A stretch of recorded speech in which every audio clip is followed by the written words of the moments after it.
જૂનાગઢ જિલ્લાની અંદર એક યોજના યોજવામાં આવે છે, એટલે કે ગિરનારની અંદર યોજના યોજવામાં આવે છે, આરોહ અવરોહણ સ્પર્ધા. દર વર્ષે આ યોજના યોજવામાં આવે છે. આ વર્ષે પણ આ યોજના યોજવામાં આવી છે.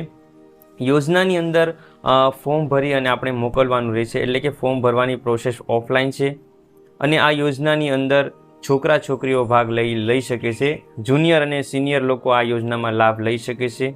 યોજનાનું ફોર્મ કઈ રીતે ભરવું, કયા કયા ડોક્યુમેન્ટની જરૂર છે, કયા અધિકારીના સહી સિક્કાની જરૂર પડે છે અને ફોર્મ કઈ રીતે મોકલવું, તમામ માહિતી હું તમને આ વિડીયોની અંદર જણાવીશ. વિડીયો એન્ડ સુધી જો કોઈ માહિતી રહીને જાય, કારણ કે આ વિડીયો તમારા માટે મહત્વનો બની શકે છે. તો ચાલો આપણે જાણીએ ફોર્મની પ્રોસેસ વચ્ચે વિડીયો તરફ.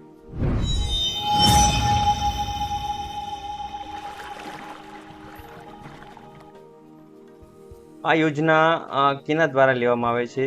તો કે જિલ્લા અને સાંસ્કૃતિક પ્રવૃત્તિઓ કચેરી જૂનાગઢ દ્વારા આ યોજના લેવામાં આવે છે. એનું એડ્રેસ અહીં આપેલું છે કે બહુમાળી ભવન, સરદાર બાગ, જૂનાગઢ. કોન્ટેક્ટ કરવા માટે અહીં તમે મોબાઈલ નંબર પણ આપેલા છે અને ઈમેલ આઈડી દ્વારા પણ તમે સંપર્ક કરી શકો છો. જાહેરનામું 28/10/2025 રોજ જાહેર કરવામાં આવ્યું હતું અને પ્રતિશી કોના દ્વારા હજી જાહેર કરવામાં આવી છે તેના નામ અહીં લખેલા છે. ત્યારબાદ આપણે વિષયની વાત કરીએ, એટલે કે મુખ્ય જે આપણે જેના મુદ્દા ઉપર વાત કરવાની છે તેના વિશે આપણે વાત કરીએ.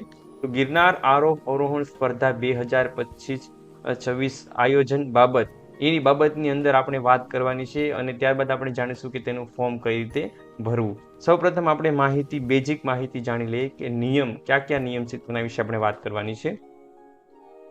તો આ યોજના છે રમતગમત યુવા સાંસ્કૃતિક વિભાગ ગાંધીનગર દ્વારા અને જૂનાગઢ જિલ્લા વહીવટ તંત્ર ઉપક્રમે આગામી જાન્યુઆરી 2026 પ્રથમ અઠવાડિયા દરમિયાન જૂનાગઢ મુકામે યુવક અને યુવતીને આરોહ અવરોહણ સ્પર્ધામાં 14 થી 18 વર્ષ, એટલે કે જુનિયર અને 19 થી 35 વય મર્યાદા, એટલે કે સિનિયર અને જુનિયર અને સિનિયર બે લોકો આ યોજનામાં લાભ લઈ શકશે. ત્યારબાદ આપણે આગળ, એટલે કે મુખ્ય મુદ્દાની જ આપણે વાત કરવાની છે, કારણ કે ફોર્મ વિસ્તારથી માહિતી આપવા માટે આપણી પાસે સમય ઓછો લાગશે. જેમ આપણે સમય ઓછો લેશું એમ વિડીયોનું લોંગ, એટલે કે વિડીયોની લંબાઈ ઓછી થતી જશે. ત્યારબાદ આપણે આગળ વાત કરીએ તો એડ્રેસ તો મેં તમને જણાવી દીધું. ત્યારબાદ જે ફેસબુક આઈડી અને એક DYDO જુનાગઢ એપ્લિકેશન લોન્ચ કરશે, તેની અંદર તમે આ સ્પર્ધા લાઈવ જોઈ શકો છો. કારણ કે હું પણ થોડા વર્ષો પહેલા હું પણ આ યોજનામાં ભાગ લીધેલો હતો, મેં પણ ફોર્મ ભર્યું હતું. ત્યારબાદ આપણે જે નકલ રવાના આપણા માટે મહત્વનું નથી, એટલા માટે આપણે બાયપાસ કરીએ. ત્યારબાદ આપણે ફોર્મ વિશે માહિતી મેળવીએ. હવે આપણે જાણીએ કે આ ફોર્મ કઈ રીતે ભરવું, કઈ રીતે મોકલવું અને ફોર્મની અંદર માહિતી કઈ રીતે ફિલ કરશો, કોના સહી સિક્કા, એ તમામ માહિતી હવે આપણે મેળવવાની છે. સૌપ્રથમ તો આપણે એ જાણી લઈએ કે ફોર્મ ભરવાની છેલ્લી તારીખ કઈ છે. અહીં ફોર્મ ભરવાની છેલ્લી તારીખ આપેલી છે કે 29/11/25 પહેલા તમારે આ ફોર્મ ભરી અને રજીસ્ટર એડી કરવાનું રહેશે, બાય પોસ્ટ કરવાનું રહેશે. આની કોઈ ઓનલાઈન પ્રોસેસ નથી, એટલા માટે તમારે ફોર્મ ભરી અને પોસ્ટ ઓફિસ દ્વારા તમારા એડ્રેસ પ્રમાણે તમારે મોકલવાનું રહેશે. એડ્રેસ પણ હું તમને આગળ પણ મેં તમને જણાવ્યું હતું, ફરીથી એકવાર જણાવી દઈશ. અખિલ ગુજરાત ગિરનાર આરોહ અવરોહણ સ્પર્ધા 2025-26 વિભાગ, આપણે જે વિભાગની અંદર તમે ભાઈઓ હોય, કેટલી ઉંમર તમારી છે એ પ્રમાણે તમારા સિનિયર હોય તો સિનિયર, જુનિયર હોય તો જુનિયર, બહેનો હોય તો બહેનો. મેં તમને આગળ ઉંમર પ્રમાણે તમે તમારી જેટલી ઉંમર છે તે તમારે પસંદ કરી અને બોક્સની અંદર ટીક કરવાનું રહેશે. ત્યારબાદ સ્પર્ધકનું પૂરું નામ લખવાનું છે. તમારા સ્પર્ધક એટલે કે પોતાનું નામ લખવાનું છે. ત્યારબાદ કેપિટલમાં પહેલી ABCD ની અંદર તમારે તમારું નામ લખવાનું રહેશે. ત્યારબાદ પત્ર વ્યવહારનું પૂરું સરનામું, એટલે કે તમારા આધાર કાર્ડની અંદર તમારું જે સરનામું છે તે તમારે એન્ટર કરવાનું રહેશે. ત્યારબાદ ફોન નંબર, તમારો મોબાઈલ નંબર અવશ્ય લખો. હું તો કહું ને, એક કરતાં વધારે મોબાઈલ નંબર, એટલે કે 2 અથવા 3 નંબર તમારે લખી લેવાના, જેનાથી કોઈ મુશ્કેલી, કોઈ કારણસર તમારું ફોર્મ પહોંચ્યું, કંઈ મિસ્ટેક આવે તમને બાય પોસ્ટ જાણ કરે. તમારી જન્મ તારીખ અને તમારા આધાર નંબર. ત્યારબાદ તમારું સ્થળ, જન્મ સ્થળ, તમારું ગામ, તાલુકો અને જિલ્લો, શૈક્ષણિક લાયકાત, તમે કેટલું ભણેલા છે તે વિગત તમારે લખવાની છે. ત્યારબાદ વિદ્યાર્થી છો, જો હા હોય તો કઈ શાળામાં, તમે કેટલું ધોરણ ભણેલા છે અથવા તમે કઈ શાળામાં ભણો છો તે વિગત તમારે લખવાનું છે. તમે ભણેલા હોય તો પાછળની જે શાળા છે તેનું નામ તમે લખી શકો છો. સંસ્થામાં કયા ધોરણમાં અભ્યાસ કરો છો, કેટલા ધોરણમાં, કોઈ કોલેજમાં હોય તો BA, BCom, PTC જે પણ કરતા હોય તે વિગત તમારે લખવાની છે. ખેલાડી વિદ્યાર્થી ન હોય તો જે માન્ય હોય તે તમે ખેલાડી હોય, કોઈ પણ ખોખોમાં હોય, કોઈ સ્પોર્ટમાં, ક્રિકેટમાં હોય, અથવા કબડ્ડીમાં હોય, સોફ્ટબોલમાં હોય, તો તે વિગત તમારે લખવાની છે. ન હોય તો તમે બ્લેન્ક છોડી શકો છો અથવા તમે સ્ટુડન્ટ કરી શકો છો. ત્યારબાદ ક્લબ મંડળ મારફતે ભાગ લેતા હોય તે સંસ્થા પૂરું નામ, સરનામાની વિગત. તમે કોઈ ગ્રુપમાં જોડાયેલા હોય તો વિગત લખવાની છે, બાકી કોઈ જરૂરી નથી. તમારી યોગ્યતા, ત્યારબાદ તમારી ઊંચાઈ સેન્ટીમીટર, વજન અને કિલોગ્રામ, તે તમારે અહીં વિગત લખવાની છે. હૃદય ફેફસામાં કોઈ બીમારી છે કે નહીં, ન હોય તો તમે ન કરી શકો અથવા તમે બ્લેન્ક લીટી છોડી શકો છો. શરીરના હાડકાં અગાઉ ક્યારેય ભાંગેલા તૂટેલા છે કે કેમ, તો તે વિગત તમારે લખવાની છે. કારણ કે તમારે ડુંગરો દોડીને ચડવાનો છે, એટલે કોઈ કારણોસર કોઈ એક્સિડન્ટ થયું હોય તો એ તમારે ઇમરજન્સી સારવાર માટે અથવા કોઈ જે વ્યક્તિ તમારું ફોર્મ તેની પાસે તેને તમારા વિશે ખબર હોવી જોઈએ. એટલે વિગત જે સાચી છે તે જ તમારે ભરવાની ખાસ કરીને.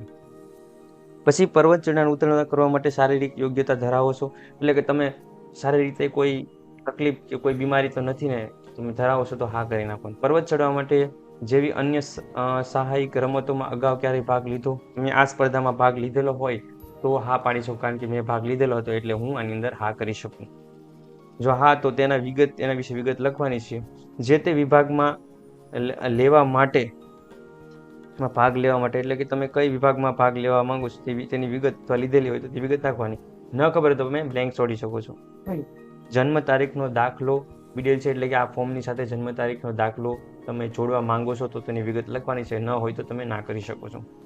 પછી શારીરિક રીતે યોગ્યતા ધરાવતા હોવાનું સક્ષમ, તમે યોગ્યતા ધરાવો છો તો એ વિશે લખવાનું, ન કે તમે બ્લેન્ક છોડી શકો છો.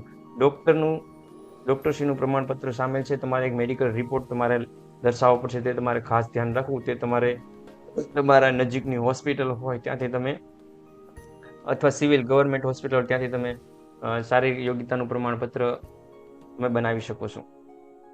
ત્યારબાદ સાહસિક રમત અંગેનું તમામ જોખમ પોતે ઉઠાવવા અંગેનું પોતાના વાલીનું સંમતિ પત્ર. મિત્રો આ ખાસ તમારે ધ્યાન રાખવું. તમારા માતા પિતાને તમારું નામ અને તમારી સહી કરીને દેવાનું રહેશે, કારણ કે ઘણીવાર એવું બનતું હોય છે એ જગ્યાએ એક્સિડન્ટ થતા હોય છે. ઘણા છોકરા તેની જાણ ગુમાવે છે, અથવા કોઈ છોકરીઓ પણ ઘણી જગ્યાએ એક્સિડન્ટ થવાથી મૃત્યુ પામે છે. એટલા માટેની સહમતિ લેવા જરૂરી છે.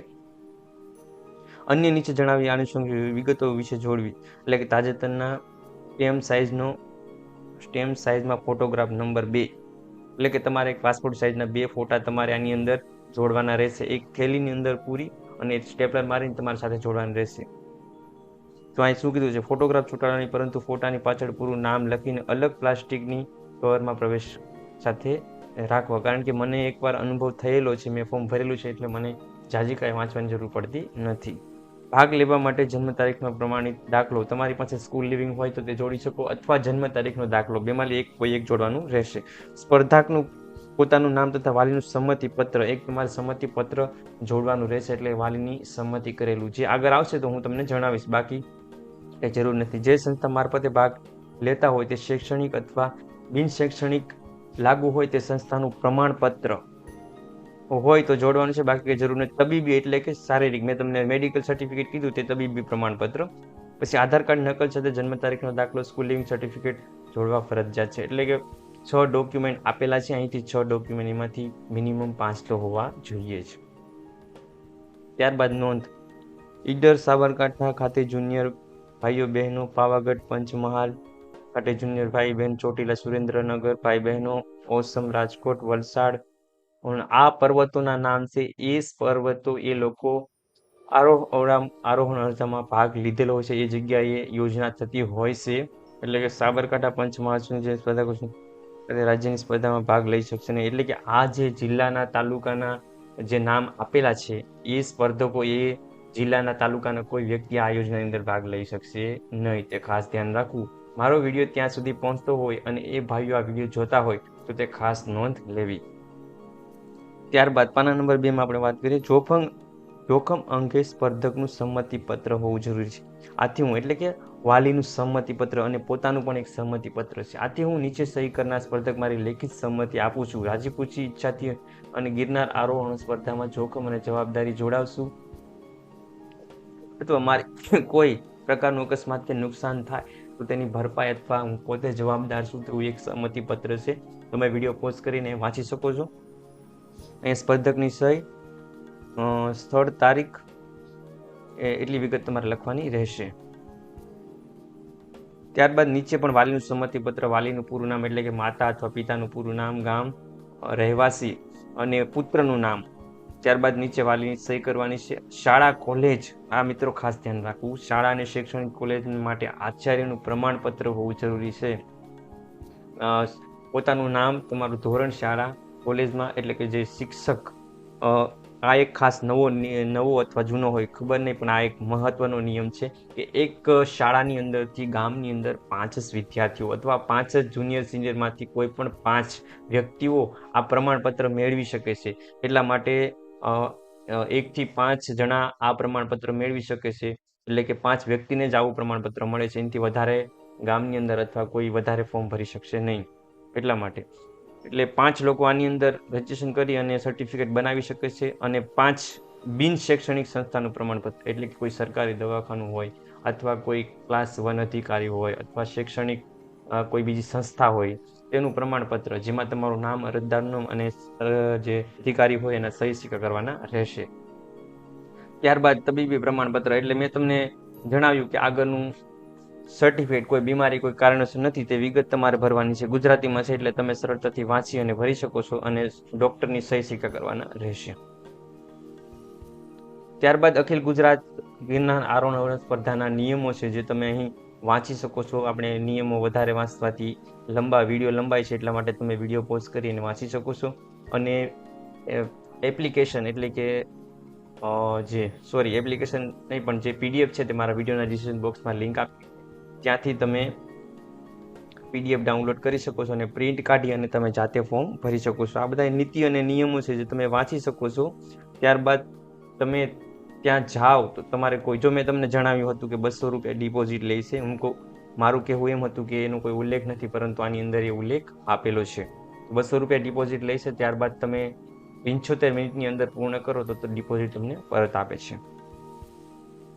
ત્યારબાદ સ્પર્ધકની સહી એટલે કે તમે ભાગ લેનારની સહી, પૂરું નામ, મોબાઈલ નંબર નાખી અને તમે કુરિયરની અંદર, પોસ્ટ કુરિયર એટલે કવરની અંદર, કુરિયરની અંદર તમારું નામ, ત્યાંનું એડ્રેસ તમારે ખાસ હું તમને જણાવી દઉં કે અહીં આપેલું છે એડ્રેસ કે યુવા જિલ્લા સંસ્કૃતિક બહુમાળી બ્લોક સરદારબાગ. આ તમારે એડ્રેસ તમારે કવરની ઉપર લખવાનું રહેશે. તમારે ખાસ ધ્યાન રાખવું એડ્રેસ. મિત્રો એડ્રેસ ખાસ ધ્યાન રાખવું. ત્યારબાદ તમારું એક સાઈડ તમારું એડ્રેસ અને એક સાઈડ તે એડ્રેસ તમારે બંને ફિલ કરી અને રજિસ્ટર ID તમારે ત્યાં પોસ્ટ કરવાનું રહેશે. ત્યારબાદ તમારે જે તારીખ જણાવ્યું એ તારીખની અંદર ફોન આવશે અથવા તમને જે તારીખ આપવામાં આવે મેસેજ દ્વારા તે તારીખની અંદર તમારે જવાનું રહેશે. આવી રીતે તમારે જિલ્લા યુવા અને શૈક્ષણિક પ્રવૃત્તિની અંદર કચેરીની અંદરથી યોજના જાહેર કરવામાં આવી છે. ગુજરાત આરોહણ એટલે કે જુનાગઢ અખિલ ગુજરાત આરોહણ સ્પર્ધા 2025નું પ્રવેશ પત્રનું ફોર્મ મેં તમને જણાવ્યું. આવી રીતે નવી યોજના, નવી માહિતી તમને આ ચેનલની અંદર મળતી રહેશે. વિડીયો ગમે તો લાઈક, કોમેન્ટ, તમારા મિત્રોને શેર કરજો. નવી માહિતી તમને આ ચેનલની અંદર મળતી રહેશે. આ વિડીયો બાબતમાં તમને કંઈ કન્ફ્યુઝન હોય તો તમે કોમેન્ટ કરી શકો છો. બિંદાસ કોમેન્ટ કરશો, તમને કોમેન્ટનો રિપ્લાય અવશ્ય મળશે. ધન્યવાદ.